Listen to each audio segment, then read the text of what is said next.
A German shepherd cowered in the corner of a shelter kennel after being struck by an impatient caretaker.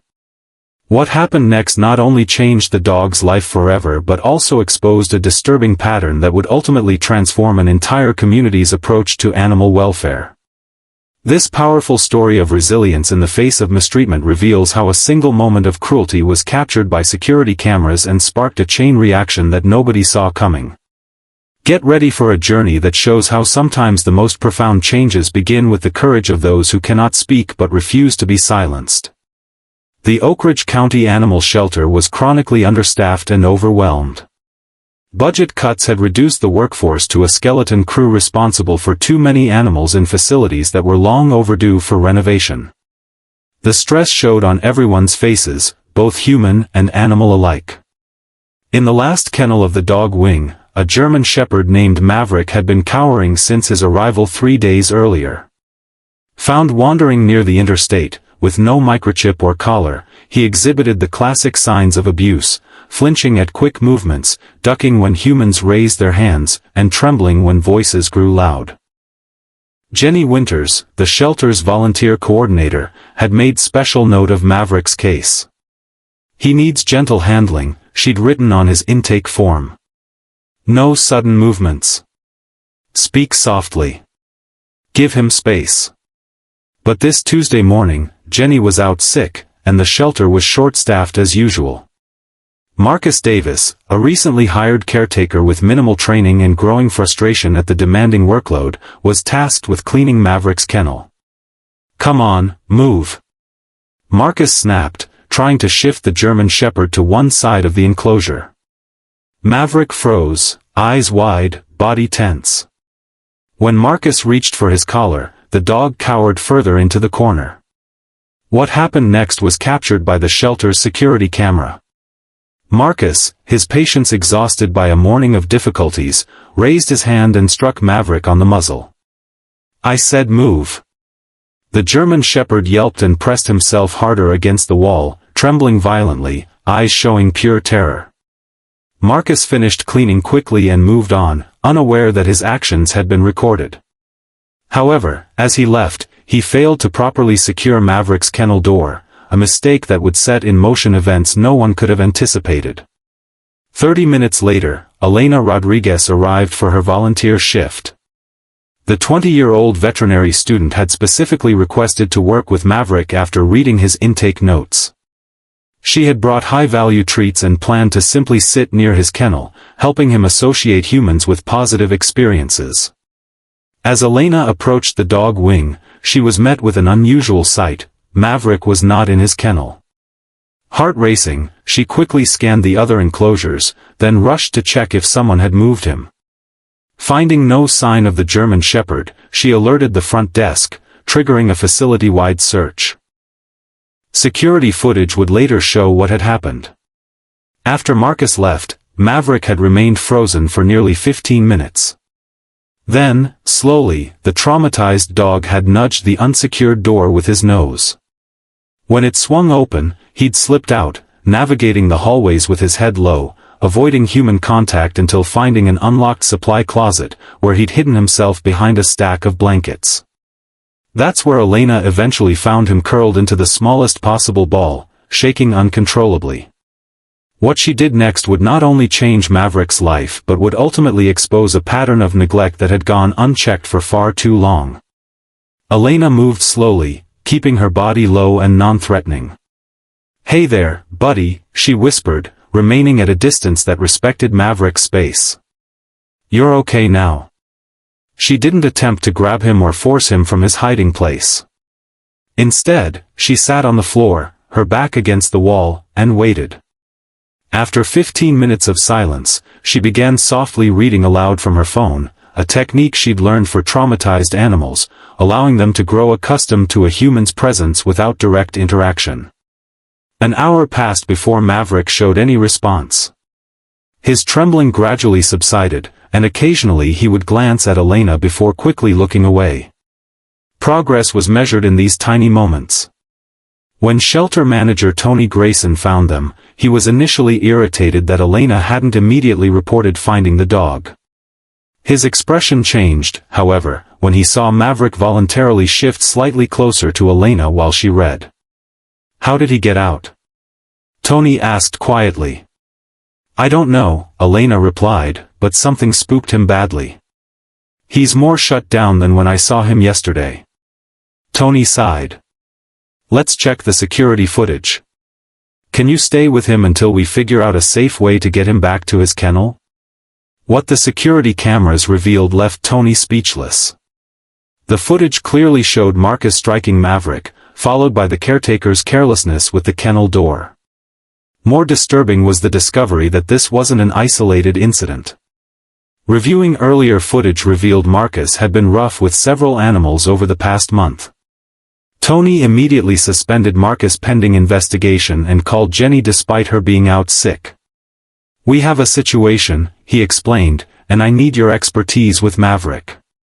He trusts Elena somewhat, but we need to move him from the supply closet." By evening, they had successfully coaxed Maverick into a quiet office converted into temporary housing. Elena volunteered to stay late, continuing to read aloud while maintaining a respectful distance as the German Shepherd gradually adjusted to the new space. "What happens now?" Elena asked Jenny, who had arrived despite being unwell. "We document everything," Jenny replied grimly. "And we need to check all the animals Marcus has handled for signs of mistreatment." She hesitated before adding, "But there's something else you should know about Maverick." Jenny pulled up his intake photos on her tablet. "Notice anything?" Elena studied the images, then looked at Maverick across the room. "The markings around his eyes and muzzle are different." Jenny nodded. "Because this isn't Maverick. Based on these distinctive markings and a small scar on his right flank, I believe this is actually Duke, a police K9 who went missing during a training exercise 2 months ago." Elena's eyes widened. "A police dog? But why didn't they find him when they scanned for a microchip?"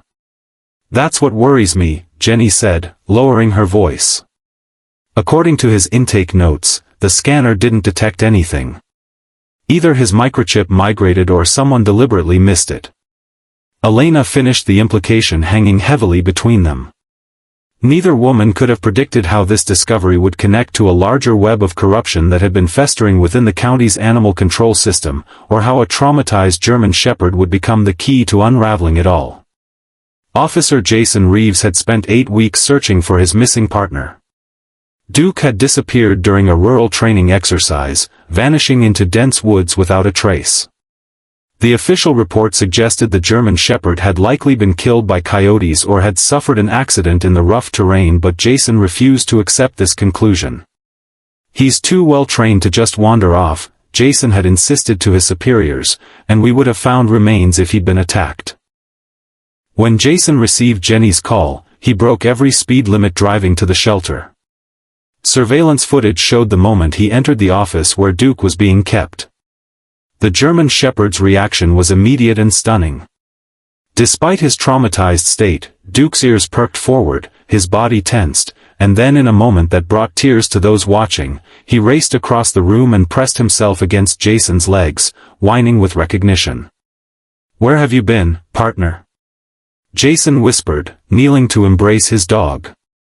Duke trembled against him, simultaneously displaying joy at the reunion and lingering fear from his recent experiences. The physical examination that followed raised disturbing questions. Duke's microchip had been surgically removed. A small, partially healed incision was discovered when they shaved the fur from his shoulder. He had lost nearly 15 pounds. In addition to the new psychological trauma, he showed evidence of having been kept in confined quarters for extended periods. This wasn't a case of a lost dog being picked up by animal control, Jenny explained as they reviewed the findings. Someone took him, deliberately removed his chip, and kept him somewhere before he either escaped or was abandoned near the highway where he was found. The implications were serious enough to warrant opening an official investigation. Duke's status as a police K9 meant his theft and mistreatment constituted a federal offense. Within hours, the local police department and the FBI had begun gathering evidence, including the security footage of Marcus striking. When questioned, Marcus claimed no knowledge of Duke's origins beyond finding him as a stray. However, his phone records told a different story, revealing communications with individuals suspected of involvement in dogfighting rings across the state. While Duke showed no evidence of having been forced to fight, investigators theorized he might have been intended for breeding or training other dogs due to his exceptional temperament and abilities. Throughout the initial investigation, Elena remained at the shelter, helping with the documentation and care of other animals potentially mistreated by Marcus. One evening, as she prepared to leave, she found Tony reviewing additional security footage with a federal agent. "There's something odd here," Tony was saying, replaying a sequence from 2 nights before Duke was officially found as a stray. The grainy footage showed a shelter vehicle returning after hours with Marcus and another figure unloading what appeared to be a sedated German Shepherd. He didn't find Duke as a stray, Elena realized. He brought him in himself and created a false intake story. The FBI agent nodded grimly.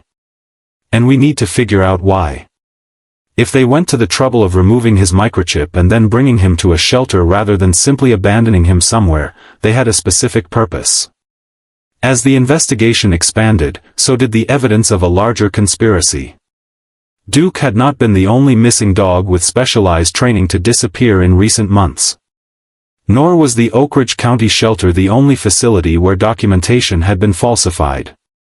A pattern was emerging of valuable working dogs being stolen, their identities obscured, and then being processed through shelters with the help of insiders like Marcus.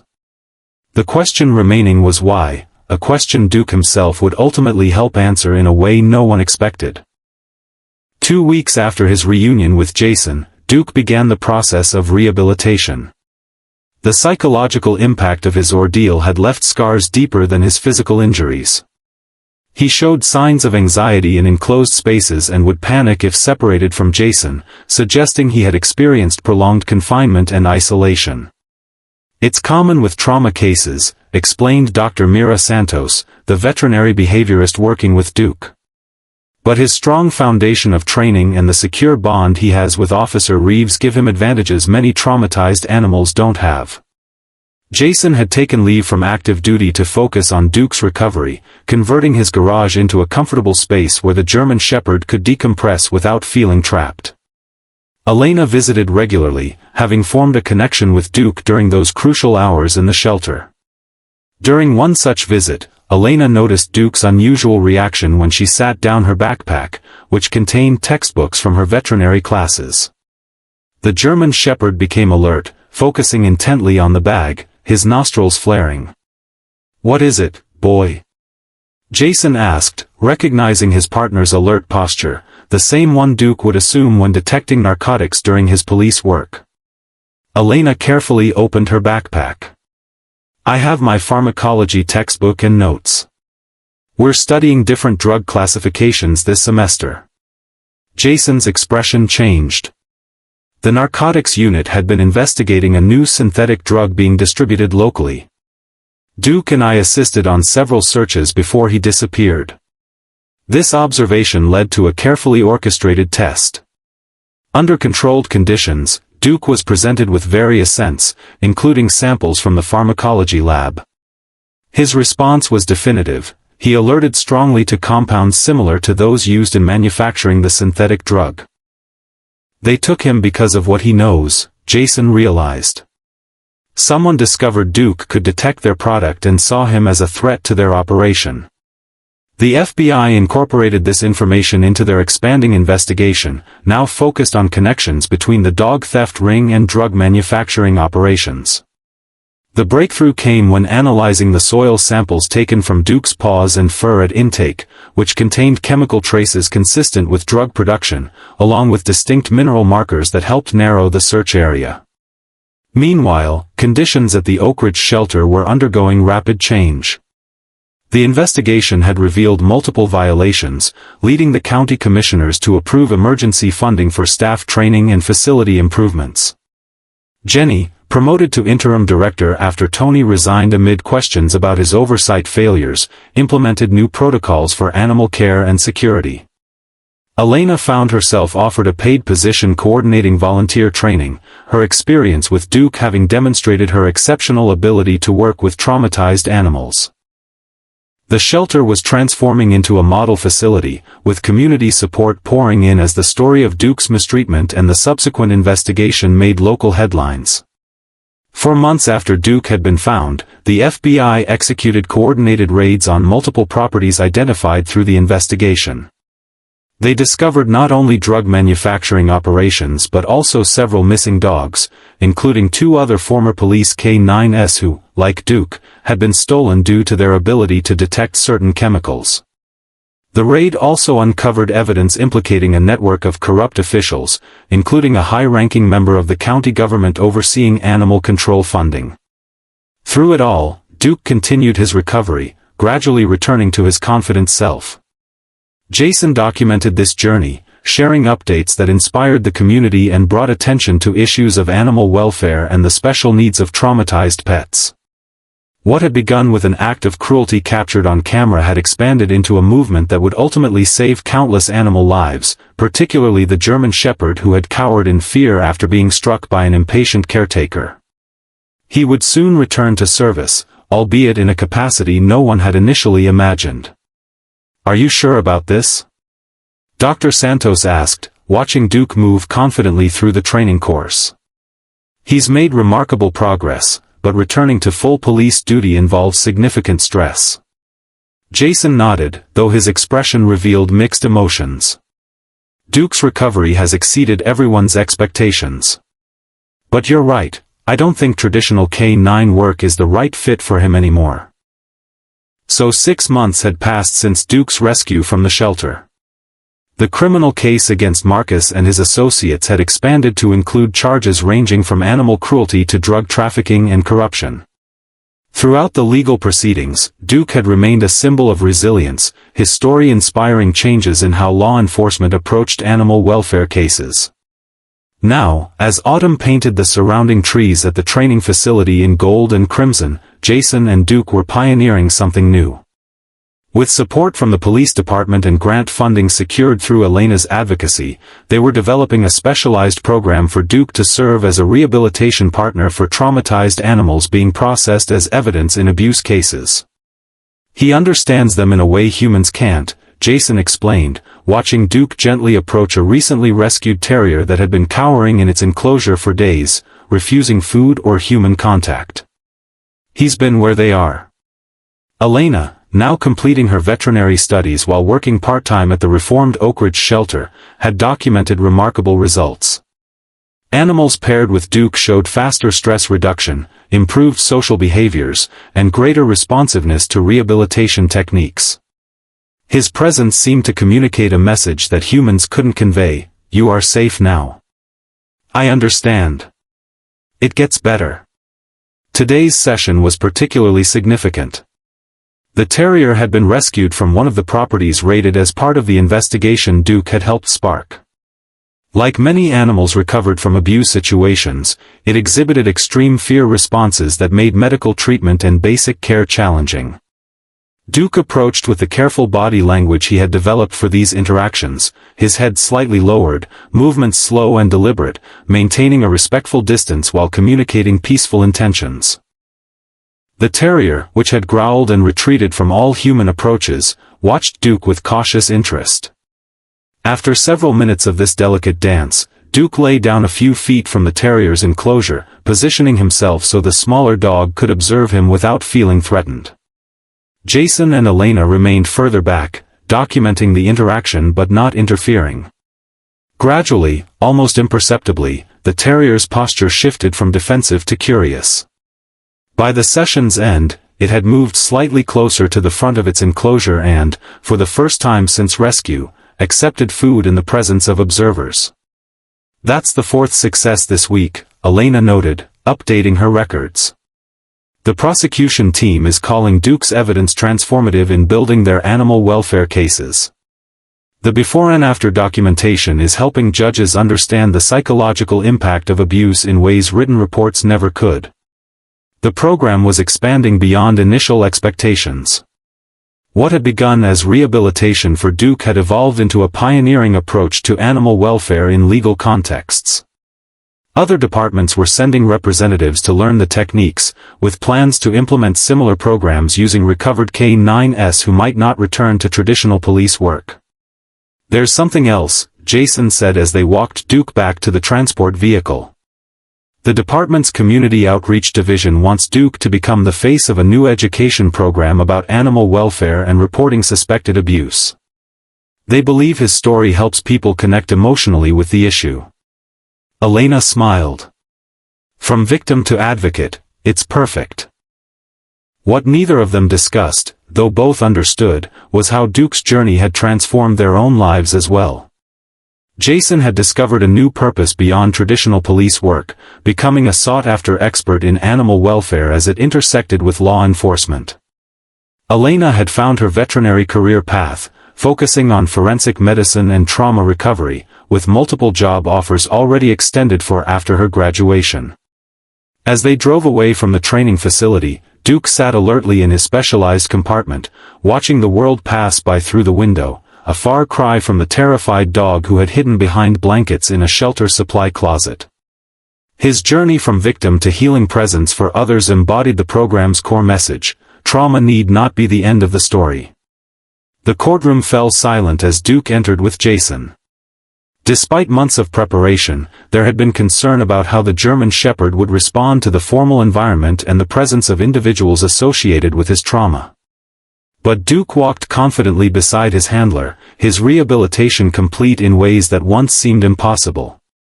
This hearing represented the culmination of a sprawling investigation that had uncovered corruption extending from local animal control to state-level regulatory agencies. Marcus Davis, the caretaker whose abuse had been captured on security footage, was merely one node in a network that had exploited shelter systems to conceal criminal activities ranging from drug manufacturing to organized theft of specialized working dogs. Duke's presence today served multiple purposes. Beyond his symbolic importance to the case, he was demonstrating the pioneering court support dog protocol that Jason and Elena had developed with legal and behavioral experts. This approach was being considered for implementation in animal welfare cases nationwide, allowing recovered animals to be present during proceedings without causing undue stress to the animals or disruption to court functions. As Duke settled on his designated mat near the witness stand, the judge addressed the assembly. "I want to acknowledge the unusual nature of today's proceedings. The presence of this particular service animal has been approved due to his unique connection to this case and the precedent it may establish for future animal welfare prosecutions." Elena, seated in the gallery, felt a swell of pride as Duke maintained his composed demeanor. She thought back to their first meeting in that shelter supply closet, the terrified dog hiding behind blankets, too traumatized to make eye contact. His transformation was more than a personal victory. It represented the potential for healing that existed in even the most damaged victims. The prosecution presented evidence systematically, including the security footage that had started the investigation. When the video of Marcus striking Duke played on the courtroom monitors, the German Shepherd's ears flicked toward the sound, but he remained calm, grounded by Jason's reassuring presence and the extensive desensitization training they had undertaken. Expert witnesses explained how the investigation had expanded from that single incident to uncover an operation that had used shelters as processing points for stolen animals, particularly those with specialized training that made them valuable or threatening to criminal enterprises. Veterinary forensic specialists detailed how Duke's medical examination had provided critical evidence, from the surgically removed microchip to the chemical traces that had led investigators to drug manufacturing locations. When Jason took the stand, Duke maintained his position nearby, a living testament to both the trauma inflicted and the healing possible through proper intervention. Jason detailed Duke's original training, disappearance, and the remarkable reunion at the shelter, his testimony punctuated by occasional glances at his partner. "In your professional opinion," the prosecutor asked, "what would have happened to Duke had the abuse not been captured on security footage?" Jason considered the question carefully. Based on the pattern established by the investigation, Duke would likely have been processed through the shelter system under his false identity as Maverick, then transferred to another facility or adopted out through channels controlled by the network. His valuable training would have been exploited, or if deemed too risky due to his ability to detect their drug manufacturing, he might have been eliminated. The implications hung heavily in the courtroom. How many other animals had been processed through similar channels before the scheme was uncovered? How many working dogs had disappeared without the determination that had driven Duke's case forward? As the hearing concluded for the day, reporters gathered outside, eager to capture images of the German Shepherd whose abuse had triggered the investigation. Instead of exploiting this interest, Jason and Elena had worked with the prosecutor's office to develop an educational approach, using media attention to highlight broader issues of animal welfare and community reporting of suspected abuse. Duke's story resonates because people see his journey from victim to advocate, Elena explained to a journalist as they left the courthouse. But the larger message is about the systems that failed before he was rescued and how community vigilance is essential to preventing similar cases. What no one could have anticipated was how Duke's case would catalyze legislative change. As lawmakers began drafting enhanced protections for working animals and stronger oversight of shelter operations, a movement with implications beyond any individual animal's story had grown from a single act of cruelty captured on camera.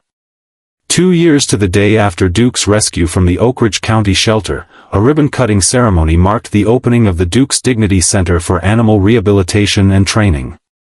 The facility, built on repurposed county land with a combination of government funding and private donations, represented the tangible outcome of the case that had transformed animal welfare practices across the state.